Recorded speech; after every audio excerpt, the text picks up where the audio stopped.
Y ahí está Ariel, que es el que sabe mucho más. ¿Cómo va, Ariel? ¿Te habían llamado para esta edición de los 50 años, me habías dicho? Sí, esta edición de Planeta se comunicaron por el tema de una página web que tengo que se llama Blancas Murallas.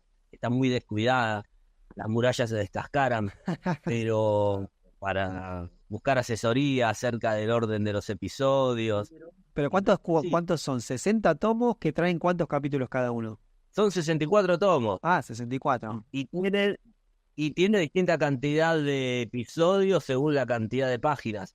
Hay una época, por ejemplo, que tiene episodios de 14 páginas o tal vez más, que es de los 70 cuando salía ese comic book. Había dos cosas que vendíamos. Ese, el recopilatorio que era amarillo, me acuerdo, y una revista medio bizarra que había editado Muñoz que no tenía la super página del ojo cuando Nippur pierde el ojo, perdón. Ese es un librito menor. En realidad los recopilatorios de Nippur arrancan en 1980-81 y saca dos tremendos libros así, Columba. Claro. Ediciones medio malas, pero no malas, pero algunas que se movían el color, ¿no?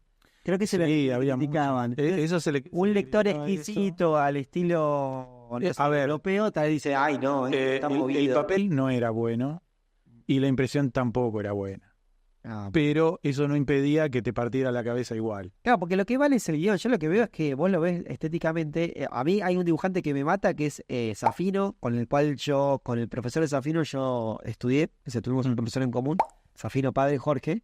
Mm. Y Safino me parece genial, lo máximo. Aparece en el compilado de Batman blanco y negro. Ahí está. Ese es. Ah, bueno, tenía una N, ¿no? Tenía una N. Claro, con sí, esa sí, pero espada. ese es el libro grande. Ah, bueno. Ese es el libro compilatorio. Ese es el super. No. Claro. Es de lo que estábamos hablando, de los compilatorios. Mm. Nippur, no sé si esto ya lo dijeron, nació en 1967. Recién en 1980-81 a Columba se le ocurrió que podía sacar estos mayacotes. Entonces cuando sacaron esto, los sacaron a color. La mayoría de los episodios originalmente no eran a color, pero se tomaron el laburo de recolorear todo. El color columero de allá.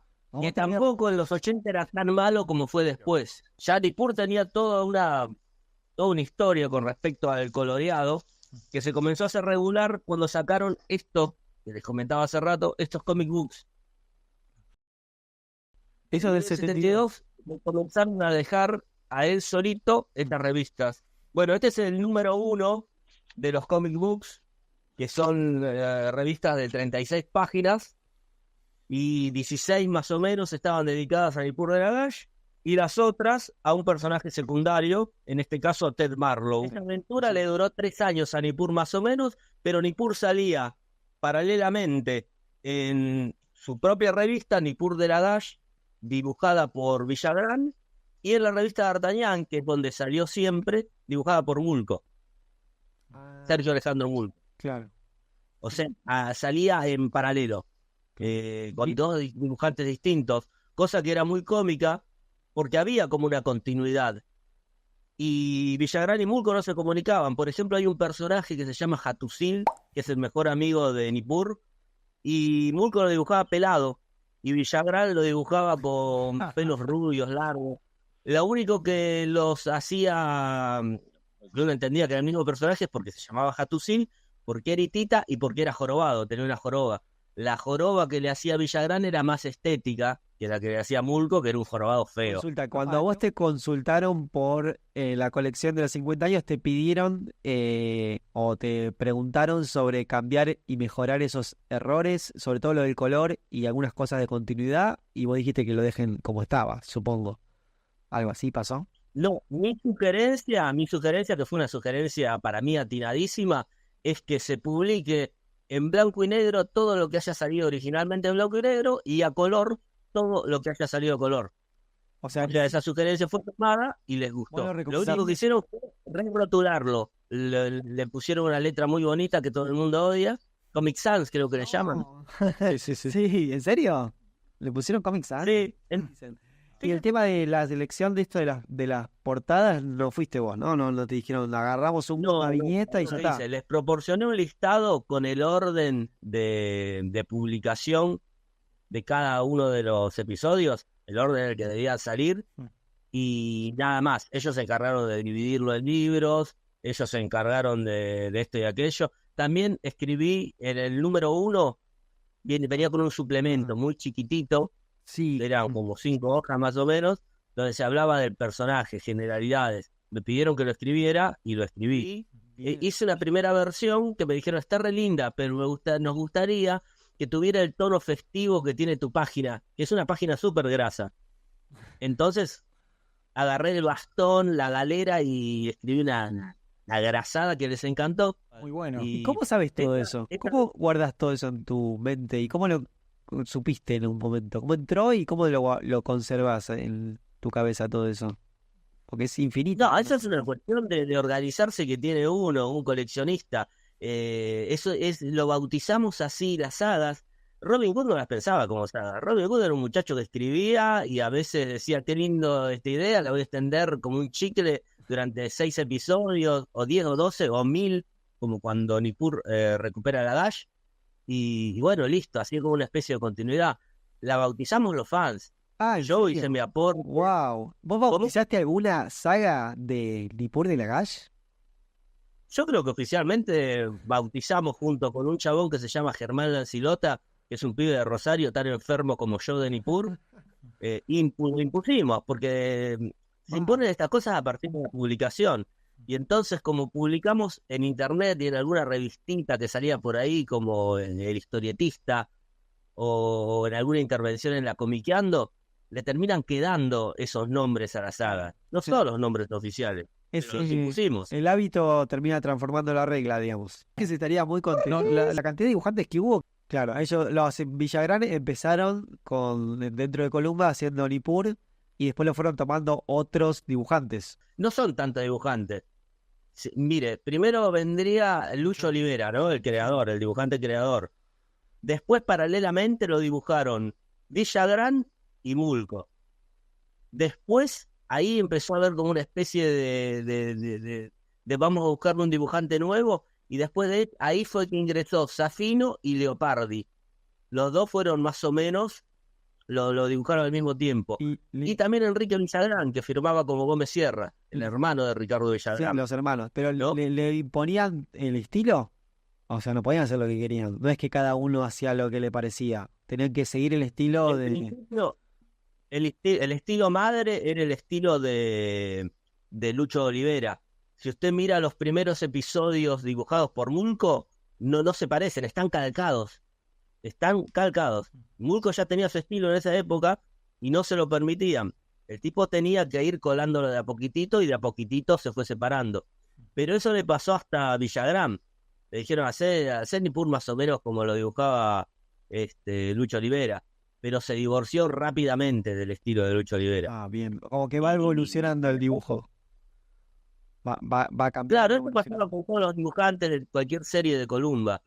Si había un dibujante que estaba mucho tiempo en una serie y que después tenía que ser reemplazado, le pedían al dibujante sucesor que siguiera más o menos ese estilo. ¿Y ahí cuáles son las influencias para haber creado Nippur de Robin Hood? Alguna, o sea, obviamente uno lo relaciona involuntariamente con el bárbaro, la antigüedad casi, ¿no? De la antigüedad mezclada con no sé qué época serían las primeras civilizaciones que existieron. Conan el bárbaro. Sí, con el bárbaro, la influencia de Robin Hood que dijo, yo tengo esta influencia para hacer Nippur o otros de sus personajes famosos. Bueno, en principio Conan el Bárbaro sí existe antes de Nippur, pero como historieta no. O sea, lo habrá leído en novela. Es el que lo que importa, en principio era el guión tenía como muchísima fuerza. Robin nunca negó que se inspirara en el Sinué el egipcio de Mika Waltari. Desconozco. Mika Waltari, ¿lo conoce a Mika Waltari? Desconozco. Es un novelista que tiene unas novelas hermosas que yo recomiendo y que Robin afanosamente. Lo utilizó de hecho como germen para hacer a Nippur, y tenía un personaje que se llama Michael el Renegado que utilizó para hacer Dago. Son como puntapiés estilísticos, porque hasta en la forma de narrar que tiene este autor que se llama Mika Waltari, Robin le debe mucho. Sí, una pregunta muy de obsesivo. No sé si conoces esta colección que arrancó con este número. Son unas revistitas muy delgadas que traían 2 capítulos que se empezó a editar en noviembre. ¿La conoces? Sí, claro, es cuando Columba ya había capotado y bueno, se agarraron los titulitos, D'Artagnan presenta, el Tony presenta. Claro. Sí, lo conozco. Se refería a la reedición, capítulos que no fueron reeditados jamás, Ah, capítulos que claro. jamás fueron reeditados Claro. en este libro Sí, sí. ni en este otro, que son las reediciones clásicas de Nippur. Ah, Bueno, la pretensión que tenía esta edición en revistitas chiquititas no se cumplió porque, como usted dice, a los 7 números quedó ahí. se Sí, canceló sí. la serie. Pero bueno, eso lo llevó adelante Planeta hace muy poquitito tiempo. Ellos sí sacaron todo lo que había y más. ¿Y por qué digo y más? Porque en el último número aparece un episodio inédito de Nippur. No, Wow. Un guión que existía de Robin Hood, que lo dibujó Sergio Ibáñez, que además había sido el último dibujante de Nippur de la Galla. muy emotivo. Pero Entonces. sí, muy lindo eso. Un Tal cual. broche para cerrar la serie. ¿Por qué no tuvo tanta relevancia fuera del mundo de la historieta? O sea, fuera del mundo de Columba. ¿No tendría que haber tenido todavía más presencia? O sea, yo lo conocí de grande, ¿entendés?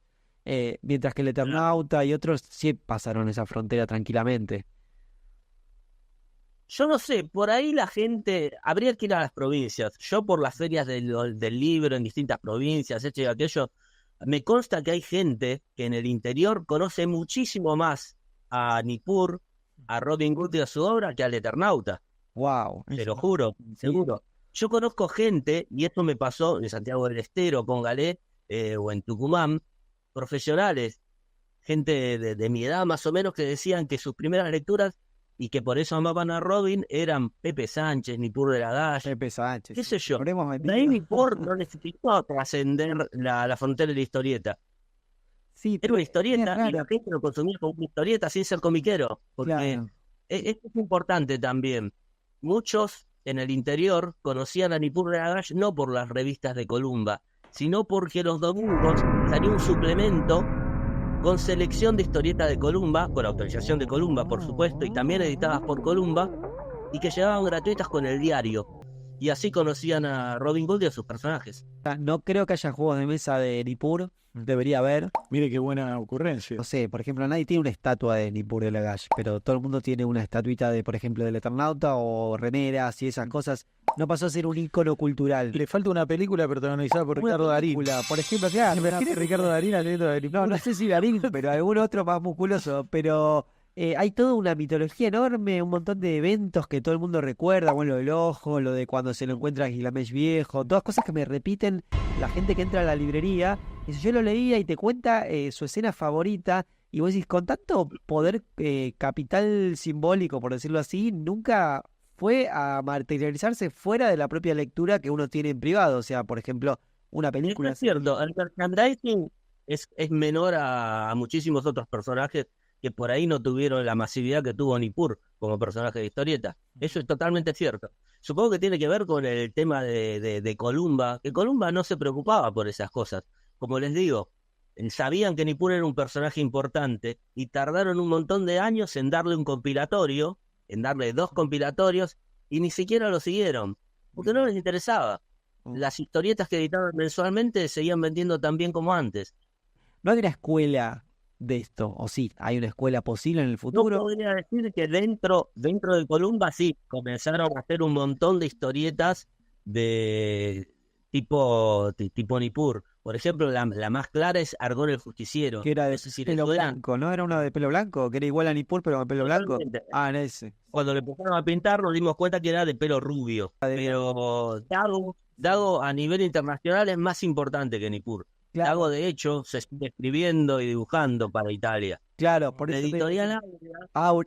Aurea es Columba de Italia. Claro, es como la continuación de lo que hicimos acá en Argentina hacia Italia, porque había muchos autores que iban y venían de Italia, y que yo vi colecciones de italianos que tienen de Dago todo es increíble. Y cualquier cosa, en otro especial de Robin Hood te llamamos de nuevo, a cambio de limones. Dele. Acá estamos.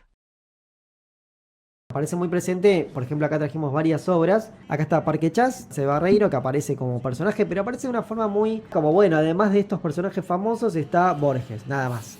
Igual Parque Chas tiene algo de la parte eso vamos a hablar tal vez, la parte más el punta del iceberg de Borges. Bueno, acá aparece directamente en la portada, en el de Perramos 4 era, donde Borges forma parte como una especie de liga extraordinaria de Sasturain, donde el líder, el que lo junta, en este caso es Borges, buscando la sonrisa del cantante de tango de Gardel. Y acá aparece, pero contando una conferencia. Y acá Trillo aparece directamente con una cita de Borges al final, como colorario de una de las aventuras. Y tiene esa cosa del arrabal, del cuchillero, del lugar donde la ciudad desaparece y empieza a haber algo como medio salvaje, donde los hombres se nutren de su honor para llegar a sus fines. La de Kika Alcatena, el Dr. Paradox, aparece y está bueno porque es para chicos y habla muy parecido a Borges, es muy gracioso.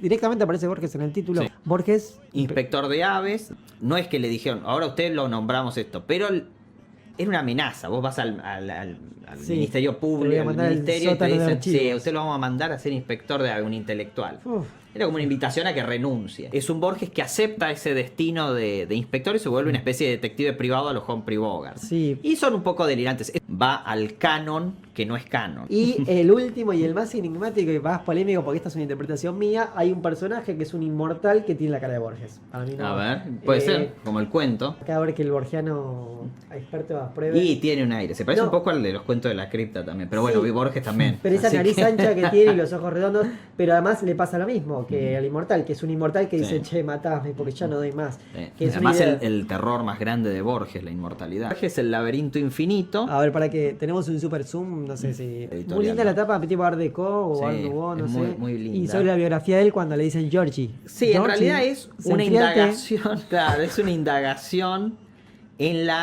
en los momentos que pudieron haber sido significativos para la creación de la obra de Borges y de Borges como claro. mito. Alan Moore, Sí. Neil Gaiman, Grant Morrison. Alan Moore aparece, ya lo mostramos en Providence, aparece él y en Swamp Thing también aparece él, Sí. pero mal dibujado en Swamp Thing, pero bueno, mal interpretado.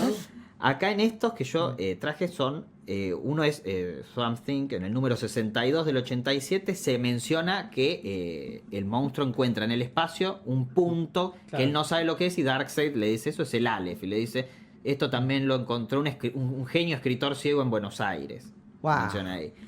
En Doom Patrol, del número 19 del 89, los villanos se llaman Orkwit y están invadiendo la Tierra, este universo, porque la gente cree que lo que ellos dicen es real y ellos no existen. Eso es el cuento Tlön Uqbar Orbis Tertius. Sí. Y la única forma que tienen de derrotarlo, en realidad no los pueden derrotar, hacen que sea más lenta esa invasión, pero en algún momento Sí, el mundo sí, será Tlön lo o será hemos Orkwit. al- Batman Inc., aparece mucho en las eso no redes. sabía. No. Bueno, viste, del 2010, también de Grant Morrison. Batman funda esta empresa y va buscando héroes por todo el mundo como para formar una especie de, no sé, Naciones Unidas de héroes. En el número 3 viene a la Argentina, busca un héroe que se llama Sí, el eso Gaucho. sabía, sí, que- Y en el número 5 aparece una foto donde está el logo de DC, el cartuchito dice el número, aparece Borges, la cara de Borges, porque todavía están en la Argentina. Y el villano, cuando lo descubren en ese cómic, el villano de esta saga se llama Dédalus, creen que lo encuentran, pero encuentran a un ciego que se está haciendo pasar por él y que es Borges. Mirá vos, Sí. yo voy a tirar una rarísima, esta no la va a sacar nadie. Liga de la Justicia, pero serie animada, segunda parte o temporada, cuando es ilimitada. En un momento viajan al infierno y aparece, porque en el mundo de DC está el diablo, no sé qué, es Satanás, uno de ellos, y tiene una biblioteca. Y dice, acá están todos los libros que alguna vez se quisieron escribir y nunca existieron, típico, medio Sandman eso. Y bueno, empieza a enumerar y enumero uno que dice la versión de Pierre Menor del Quijote y así. Pierre Menard's Don Quixote. Dark tomes that make the Necronomicon look like a children's book. No sé si tenemos la sorpresa de tenerlo en nuestro estudio. ¿Cómo está? Buenas noches. Yo hace bastante que venía viendo cosas como las de que mostramos de Alegría y obviamente el pequeño Timmy que es este de acá. Y lo que sacaste con un personaje de spin-off que es la que está acá, que es la hermana, que es esta de acá, que la tenemos en forma virtual. Jenny y el Jenny del Pomo. otro. Y hay otra cosa Vale, más. Lo que hicimos con Podetti no hay nada virtual. Es la historieta se llama Lobotomóvil y ha salido en las últimas ediciones impresas de la revista Fierro. Así claro, que las grandotas. Si no conseguiste el ejemplar, está medio difícil. ¿Alegría en qué año fue? 2019. Más o menos, sí, esos años. Y después. Porque yo sí. creo que dejé de participar ya después de las elecciones ¿Cómo? Hay uno de los libros en los que no estás. Después existe el pequeño Timmy, que no entiendo bien cómo es que, o sea, salió en formato virtual, pero no sé, no salió en una webcomic como saldría. No, eso salía todo en, ok. Principalmente en Instagram. Sí. De hecho, todavía está ahí el material. O sea, hay más material que el que está acá. Claro, y el libro compila hasta el año 22. Así que he sacado algunas tiras más a partir de ese momento y están ahí todavía sin compilar. Sacaste el spin-off de la hermana y después sacaste, estás haciendo ahora con un guionista que es Podetti, que también es humorista gráfico, pero la spin-off es como más historia, este es más tira, digamos, corta, que tiene... Es tira de humor gráfico. Claro, tira de humor gráfico, alguna serie de cuadritos. Tiene una estructura a veces que se repite, bueno, para empezar gráficamente las viñetas y demás. Autóctono de acá de Mar del Plata, soy de Mar del Platense y a los 20 años me fui para Buenos Aires y ahí viví hasta creo que 2018. Yo soy técnico de laboratorio y es de lo que trabajo desde hace ya también otros 10 y tantos años. Lo que te da de comer. Años. Bueno, pregunta que tengo que hacer es si trabajás como dibujante para afuera, porque la diferencia es grande. Sí. Bueno, eso sí, tenés alguna especie de red que con la que podés vender tu trabajo afuera y el cambio hace la diferencia también. Bueno, pero qué bueno que tengas... Es un extra.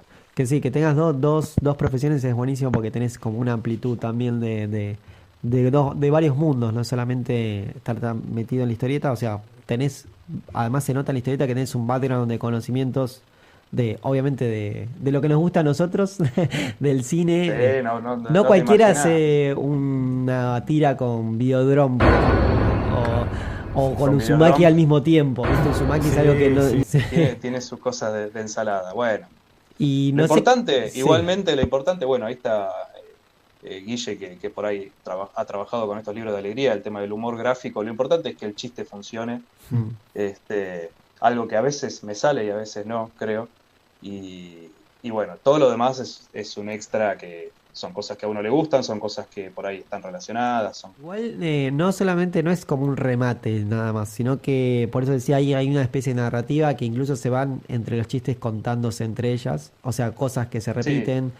Cosas de la actualidad. Bueno, es como, bueno, Mafalda cuando se va de vacaciones y vuelve después. Claro. La idea es que haya un hilo. No, pero está buenísimo. Que haya un hilo porque los personajes se repiten y bueno. ¿Vos pensaste hacer esto en qué momento? O sea, cuando hiciste lo de alegría dijiste, bueno, paso a hacer tiras de humor con chistes que se me ocurren y después dijiste, bueno, al día de mañana haré algo como La hermana en el mundo posapocalíptico que tiene una historia más sólida, digamos, más aventura, sí. Claro. ¿Vos pensaste eso? No había nada planificado, la verdad. Yo ya igual el último tiempo por ahí no estaba participando tanto en alegría, pero por una cuestión de los tiempos, por una cuestión también de las ideas. Pero bueno, en el medio de la pandemia también cayó mucho el laburo afuera. Y ese tiempito era como que estaba craneando un montón de cosas. Y oportun crisis, digamos. Claro, todo muy esquemático y bueno, en el medio salió como un divertimento para mí también, un poco más incluso rudimentario. Yo hubo tiras que las tuve que ir redibujando en el 2020, que de empezar a subir temática de la pandemia, algo de humor. Y la primera vez que hablamos de algo tan reciente, a mí me llama mucho la atención. Iba un poco con el día a día, claro. En ese momento, y ya obviamente muchos empezaron, dibujantes, ilustradores, humoristas, empezaron a publicar cosas, pero noté que faltaba por ahí una cosa más truculenta. También por un lado buscar por ahí algo que se salga un poco de estos son los fetitos. De la cosa binaria a veces. Yo por lo menos, justo vos mencionás el tema de los fetitos que están ahí en pantalla. Y yo como varoncito siento que hay cosas que uno no puede estar opinando por ahí del aborto desde otro lugar más que el externo. Y bueno, sale lo que sale. Sale un humor. Sale lo que sale, pero creo que es un poco más sincero que si yo estuviera intentando bajar línea. No, para nada. Y estoy totalmente a favor y todo, pero ¿cuánto vale mi opinión como varón? No digo por la opinión, sino... No vale, bueno, entonces vamos a divertirnos un poco. Claro, pero bueno, generalmente la gente le pone un límite al humor y bueno, sé que hubo Sí, por ahí la gente también, bueno, con el tema de la pandemia yo sentí en un principio lo que yo veía por ahí de humor gráfico era un poco más baja línea. Lo contextualizo en el papá de Timmy, que es súper mega pro ciencia, digamos, no sé cómo tiene un nombre, ¿no? Algo así como nombra a todo el mundo anticiencia que no Claro. no está con su sintonía, digamos. Y es como esa gente que está sobreinformada y la verdad que Sí, sí, sobreinformada, ultra paranoica, Sí. con el tema de presa totalmente de la fake news, de las redes sociales, de cualquier cosa que te obliga a sobre reaccionar. Claro, y además el otro Eh, si no está, no es tan progre como vos, es como tu enemigo un poco, ¿no? Es como, Sí, igual yo no lo llamaría por ahí progre, porque es como también existe el estereotipo de lo que es un progre. o que busca hacerlo, no Y sé. yo por ahí no quiero caer tanto en ese estereotipo. Creo que el personaje, sí, roza el estereotipo de progre, pero quiero que vaya por ahí un poco más para otro lado. Es una cosa más filoacadémica, intelectualoide, que puede ser de un lado para el otro. Quiero decir, hay intelectuales de derecha también.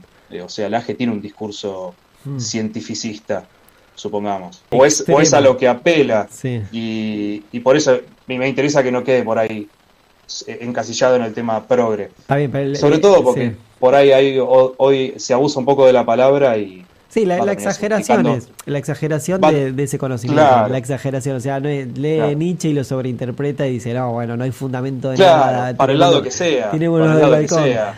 A mí me gusta también, lo que más consumo por ahí es cómic así de aventura. Consumo bastante, pasa que lo que tiene el humor gráfico es que es un poco más fragmentado.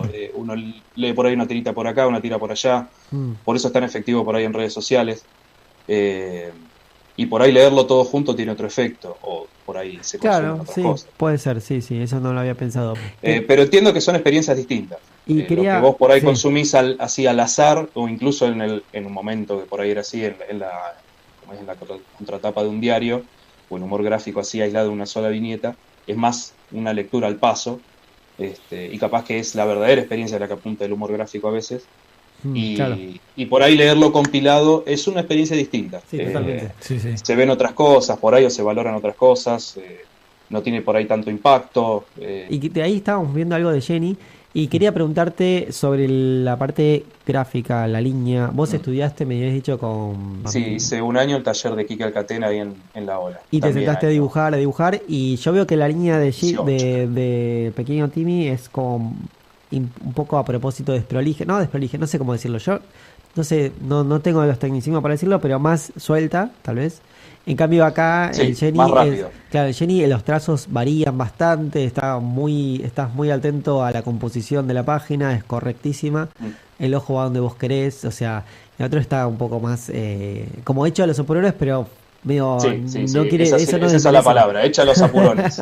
Y en cambio, el que estamos viendo ahora, está súper cuidado. ¿Sabes qué me hace acordar mucho tal vez a Tanguir o algunas de esas cosas, esos Sí, tiene una onda. fanzines que eran medio, el tipo ese se dedicaba mucho a ver el detalle y demás. Tiene algo también de Alita. Ah, de Alita, ¿No? sí, También sí, Sí, ahí iba ahí, pero Alita. seleccioné es algunas una páginas, referencia sí, sí. total, Sí, sí. Alita.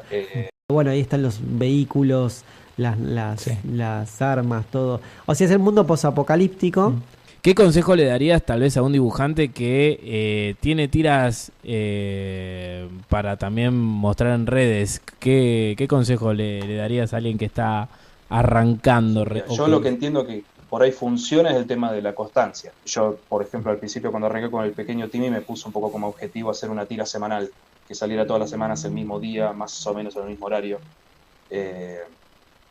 Entiendo que la constancia es como importante. Tipo monje para budista. Tipo, si no hago sí, esto. no por sale. ahí alguien que recién arranca, por ahí está bueno que se haga algo de material previo, un backup, como para... Pero vos estás en una eh, webcomic que ya tiene una estructura que es Web Mutante, creo que pusimos ahí, que es la Con el del caso de Destape, Jenny, sí, de esto Jenny. sale por Webcomic Mutante en el portal del Destape, es un portal de Que, noticias. ojo que tienen ciertas reglas de tipo, tienen que ser 10 páginas, creo, o algo así. Los capítulos, sí, Claro, eso. no es autoconclusivo el tuyo, o sea, o más o menos. Bueno, también Es continuidad. mantener un montón de capítulos y que sea todo autoconclusivo, es un poco difícil. Igual va Sí a o sí va a tener un hilo y Ah, también sí. con el tema de la aventura también es un poco Eso, así. a veces te iba a decir Tiene que que tender es un hasta mundo cierto... abierto. Tiene que haber, claro, un villano en algún lado y un bueno, que lleve secreto, un poquito más de esfuerzo. Ojo con eso, hay varios secretos que se van a ir descubriendo, supongo. Sobre Sí, la sí. relación con el pasado, sería el postmundo, pero es el pre-postmundo y el postmundo. O sea, nunca dicen mundo normal. La cuestión es que en un momento, por ejemplo, viajan al espacio, se van en una nave, entonces ahí dije, bueno, esto está para abrirse, abrirse, abrirse. Yo te quería preguntar, ¿en qué momento del pequeño Timmy se te ocurrió Jenny y empezaste con Jenny? Esa es una buena pregunta. Bueno, como te decía, medio que la pandemia le pasó por ahí a varios autores cayó mucho el trabajo y por ahí empezar a hacer cosas más personales, aunque no se publicaran o se empezaran a trabajar. Yo lo tenía más orientado con otro personaje y a salió. medida que no había hecho ni una página, te digo, de Jenny en ese momento. Era como un proyecto, fui escribiendo por ahí cosas, diseñando algunas cosas. Y a medida que fue cobrando vida la tira del pequeño Timmy, dije, bueno, está bueno hacer una conexión también, llevar lectores de un lugar a otro. Claro, en un momento acá vale un videojuego, me acuerdo, entonces tal vez había una cosa así como de juego, de pasar otro Claro, mundo. bueno, hay una punta ahí que creo que el autor está comentando ahí, miren, la aventura también me gusta, va por acá. Está bien. Y bueno, sí, he barajado cosas. De hecho, hay también hay algunas puntas con lo que es un futuro posapocalíptico. Sembré un montón de cosas. Yo creo que en la tira del pequeño Timmy sembré un montón de cosas como para decir, bueno, el futuro tira un poquito de acá, un poquito de allá. Y en esta nueva además tiene un montón en clave paródica, referencias que no vamos a entrar porque no nos da el tiempo, pero que están buenísimas, como... Bueno, yo te decía, me hace acordar un poco con la escena de Heavy Metal cuando entra a la cantina en la última historia, esa cosa de mundo rudo y donde todos son malosos, pero al mismo tiempo tiene mucho humor, no es solamente Sí. el placer de No ver me la gustaba aventura. a mí tampoco me gusta que la historieta sea una cosa con el tema de la aventura. Tiene que tener un costado humorístico, tiene que tener lúdico. tiene que tener, claro, algo lúdico, tiene que ser divertido. Si todo es un dramón, para eso está Berserk, que me encanta. Bueno, ahí justo tenemos a Guts. Buenísimo. Qué bueno. Y también tenés una referencia en Tímida que habíamos visto el de Goya que se está comiendo. Esas cosas son buenísimas. Bueno, son infinitas las referencias. Acá tenemos por un lado, bueno, ahora no. Ahora estamos justo con imágenes. Ese es Lucho, Sí. que está ahí en producción. Pero está muy bueno esto, ¿eh? Eso, ¿alguien se tomó el trabajo de hacerlo o lo hiciste vos eso? No. Este es un collage que hice yo. Hay uno acá que es el de Videodrome que te había dicho de la mano, que es rarísima esa escena en la película, es una de las cosas que no me dejó dormir de niño.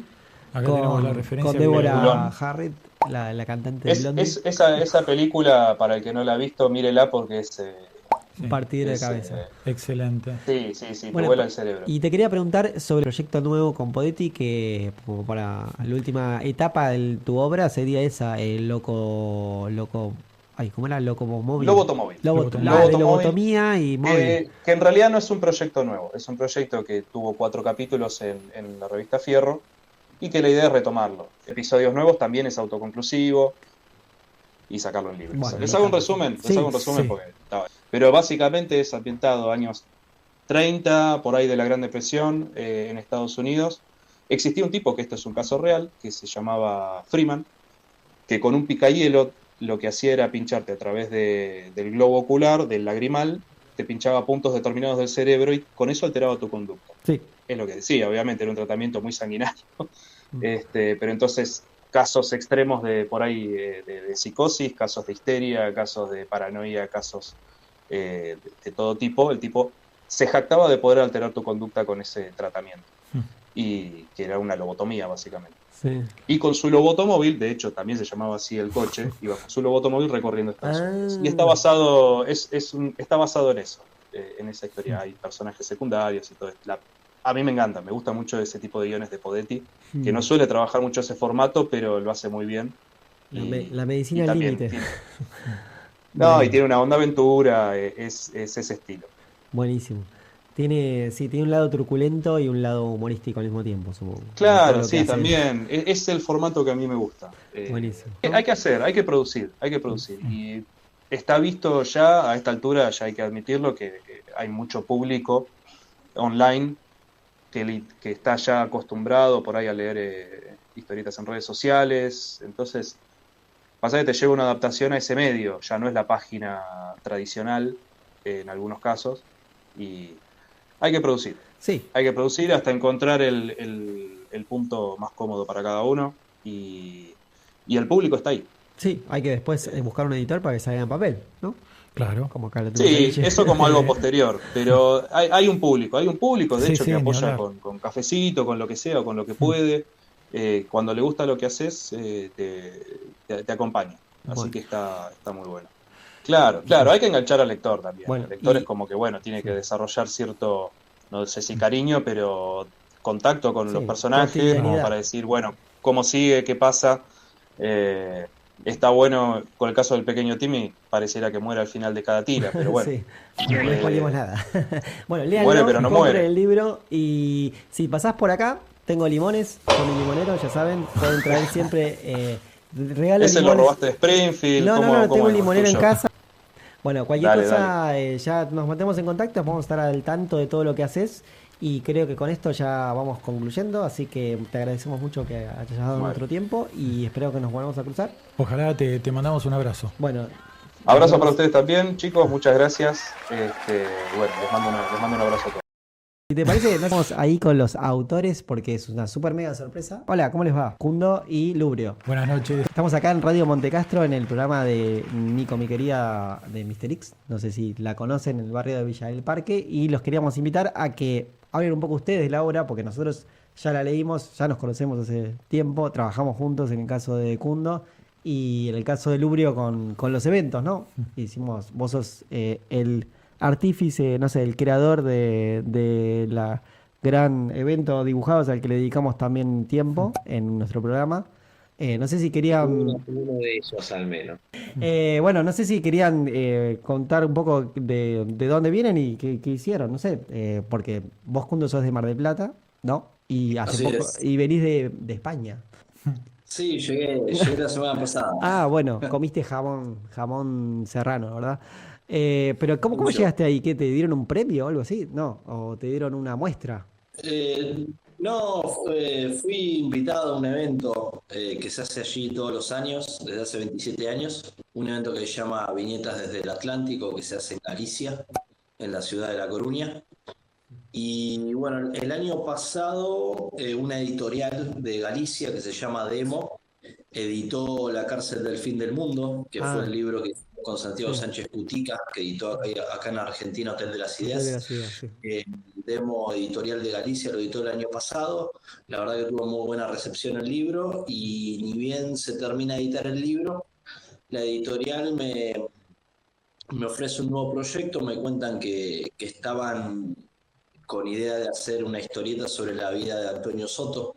Antonio Soto fue un gallego nacido en la ciudad de Ferrol, que lideró las huelgas obreras en la Patagonia durante la década del 20, lo que nosotros conocimos a través del libro de Osvaldo Bayer, los Vengadores de la Patagonia, y posteriormente con la película que se hizo basada en ese libro, que se llamó La Patagonia Rebelde.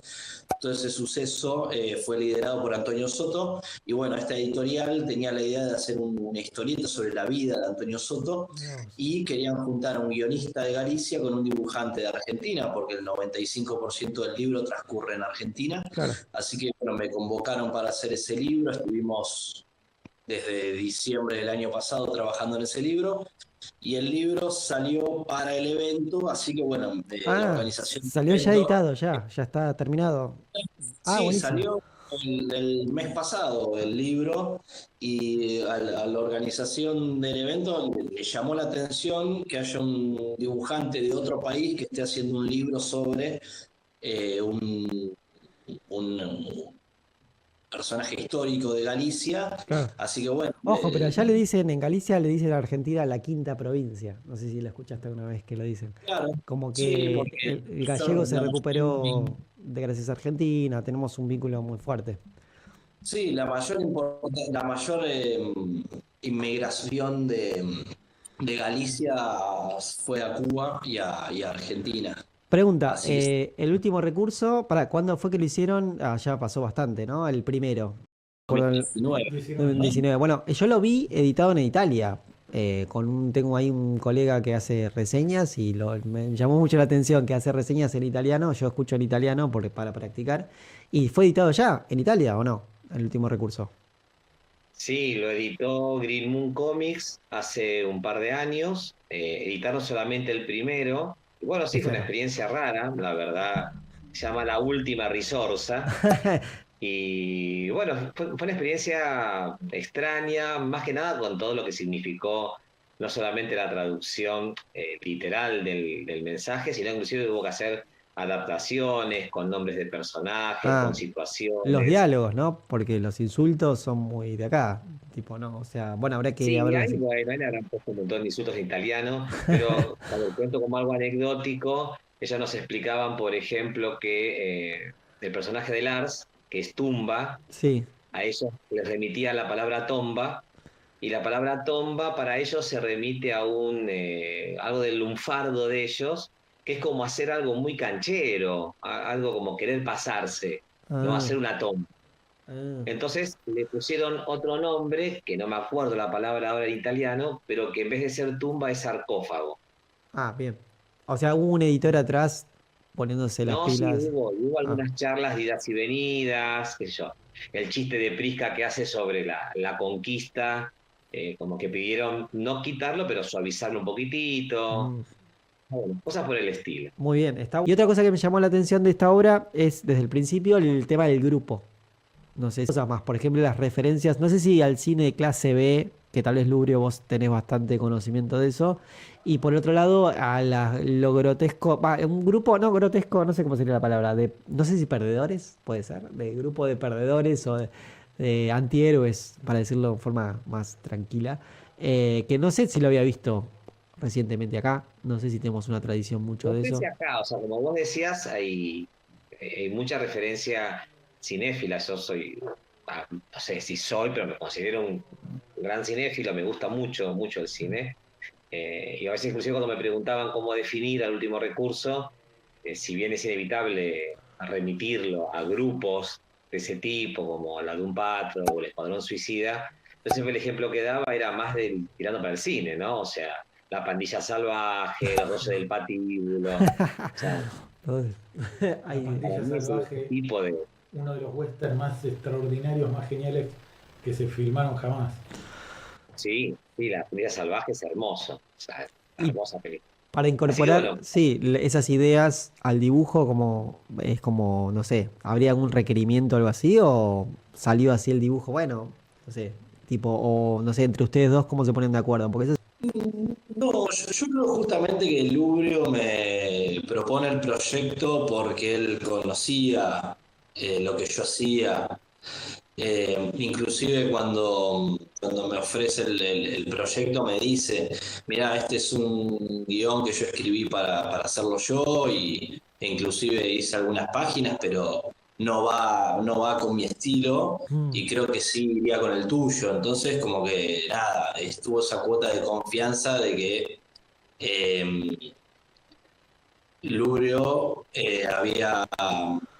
o sea, él conocía lo que yo hacía y quería que siga por esa línea. Entonces esa cuota de confianza también sirvió como para, bueno, o sea, vamos por acá. claro, porque el Lubrio dibuja, hace cosas más, no sé si es como para chicos, pero siempre tiene un lado tenebroso. Me acuerdo que había unos que vendíamos en una feria que era una revista Creepy o algo así, era, ¿no? sí, de la Creepy fue un proyecto de revista virtual que curiosamente Kundo hizo algunas Ah, historietas mirá. para Creepy también, para los últimos números de Creepy, si mal no recuerdo. Ay, no me acuerdo el nombre del personaje, Kundo, era un pibe, un muchacho. César Pesadilla era un zombie, un niño Sí, zombie. un niño, también, ahí me acordé. Y bueno, tenés a Eh, Lucy Soy, Niestra soy la zombie. y Soy la Zombie, que son es También como tiene más sensación. franco-belga, por decir algo, ¿no? Más acartunado. Mm. Entonces, bueno, quedaba raro. Yo cuando veía los diseños de los personajes que había hecho, quedaba raro. Y cuando, que hemos también contado un montón de veces, cuando hablábamos con Kundo, es cuando yo conocía un poco el estilo de él, pero después había mutado un poquitito y cuando veo lo que lleva a Crack Bam Boom, que era un libro apaisadito, ¿sí? Una especie de fanzine apaisado, Y sí, cuando lo veo digo, bueno, este es el formato. O sea, tiene que verse así. Ok. el- Sí, la además hay fotografía, digamos, cierta ¿no? suciedad, ¿viste? En los, ¿cómo se dice? Los sarpullidos, no, ¿cómo se dice? Cuando agarras la tinta y haces como punteados randoms con un cepillo de dientes, o sería como un, no sé, salpicado, ahí está, no me salía la palabra.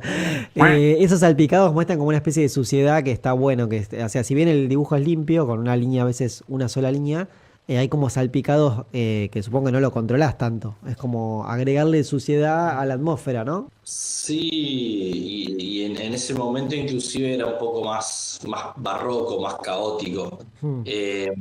Pero bueno, tiene que ver también, o sea, cuando yo leo el guión del Último Recurso, lo que me transmitió era eso, ¿no? Es esa crudeza, esa cosa visceral, ¿no? De los personajes todos Sí, los bizarros. cuerpos que se abren. De hecho, el primer desafío es un monstruo de otra dimensión que se va rompiendo todo con tentáculos. Es como que no hay un malo definido, sino una situación, ¿no? Una situación que se desborda. Eso es la que sentís con los planos también, como que están todos gritando y no se sabe qué pasa.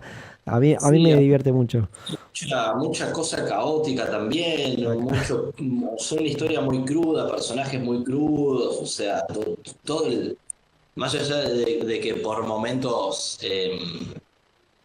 puede verse casi como algo simpático, gracioso, en realidad es todo muy, muy turbio, son personajes que son totalmente gente de segunda, Sí, con una marginados, marca de interior.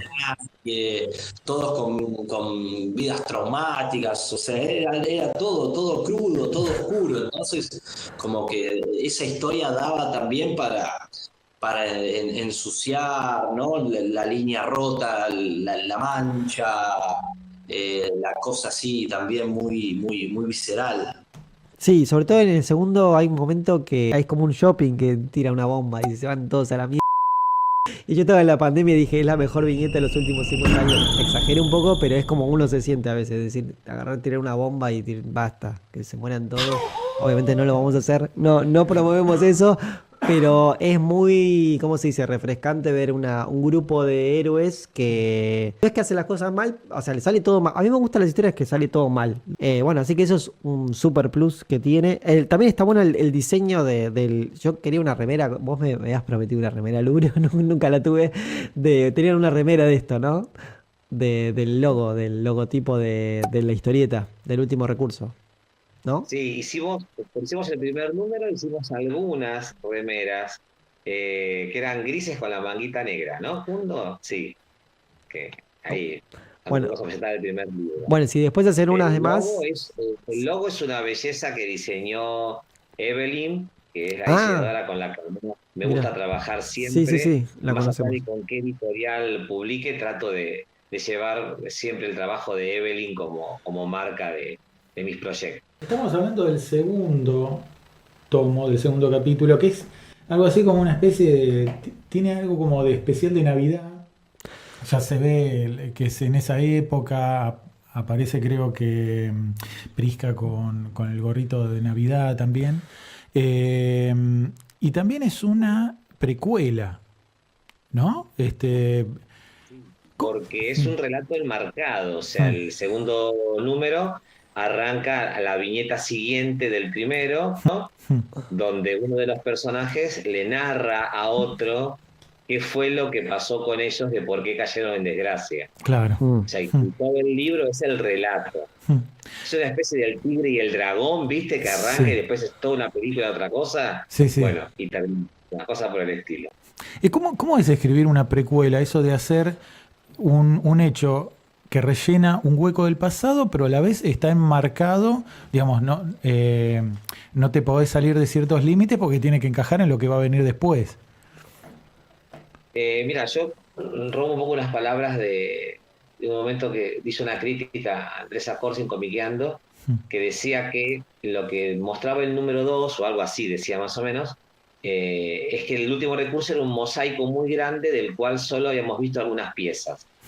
Y un poco, bueno, en el número 1, a ver, sin saber si vamos a tener éxito para hacer un número 2, ya me gustó dejar esas puntas abiertas Es más, todo el tiempo se menciona que había pasado algo en el número 1. Pero bueno, la idea era, en algún momento se podía contar qué había sucedido. Pero, digamos, todo salió, el guión fue posterior al capítulo 1 o ya tenías algunas cosas... No, o sea, estaba escrito solo el número 1, del número 2 tenía una idea vaga, que yo dije, quiero contar qué pasó con Mamacita y eso. Y el que sí no estaba pensado prácticamente para nada, que se pensó después, ya con los libros en marcha, fue el del 3. El 3, que jamás pensamos que ni por asomo, y creo que Kunto debe coincidir. Pero pará, acá está el 0 de Prisca, que es medio un issue, medio un chiste, que dice 0 pesos, número 1, que es como si fuese un issue de norteamericano, digamos, una revistita norteamericana. Y esto venía con la preventa del 2, creo.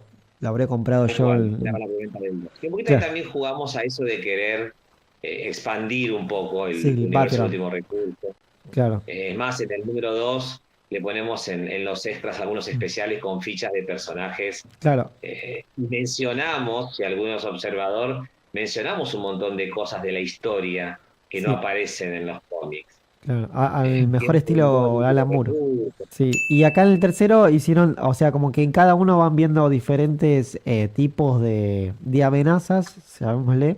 Esta es una amenaza, como se ve desde la tapa, extraterrestre.